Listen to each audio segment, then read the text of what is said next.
Kisah Al-Ghazali dan seekor lalat. Suatu hari beliau menulis kitab di mejanya.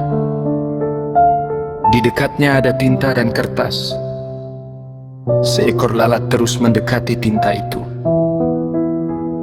Beliau memperhatikannya, lalu berkata pelan, "Biarkan ia minum. Mungkin ia haus setelah terbang jauh."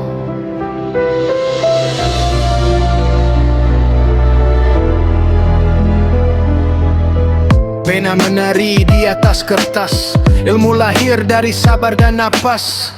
Di meja kecil sederhana, seekor lalat datang membawa makna. Meja kayu, tinta hitam pekat, kitab ditulis, kalimat dirajut rapat.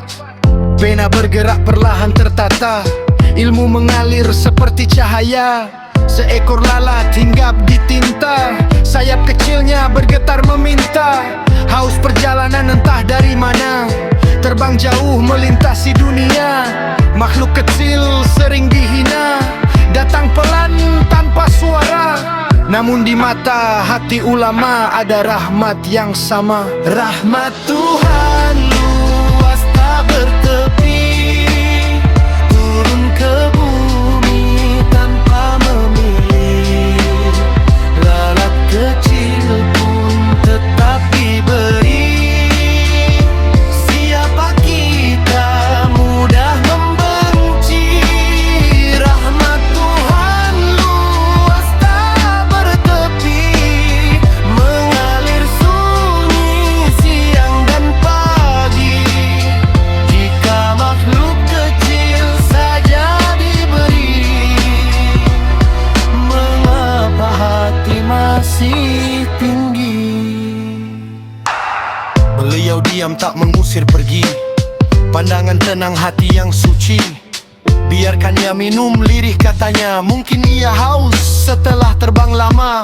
Ilmu bukan hanya tinta dan kata, kasih hidup di dalam dada. Hikmah kadang datang sederhana dari makhluk kecil yang kita hina. Manusia sering merasa mulia, padahal hati penuh prasangka. Sedang rahmat Tuhan nyata, turun pada semua ciptaannya. Rahmat Tuhan luas tak bertepi, turun ke bumi tanpa memilih. Lalat kecil pun tetap diberi. Siapa kita mudah membenci. Rahmat Tuhan luas tak bertepi, mengalir sunyi siang dan pagi. Jika makhluk kecil saja diberi, mengapa hati masih tinggi? Ilmu menulis di atas kertas, kasih menulis di dalam hati. Dan Tuhan mengajar manusia lewat makhluk yang tak disadari. Setelah lalat itu pergi, Al-Ghazali berkata kepada muridnya, makhluk kecil ini pun punya kebutuhan hidup.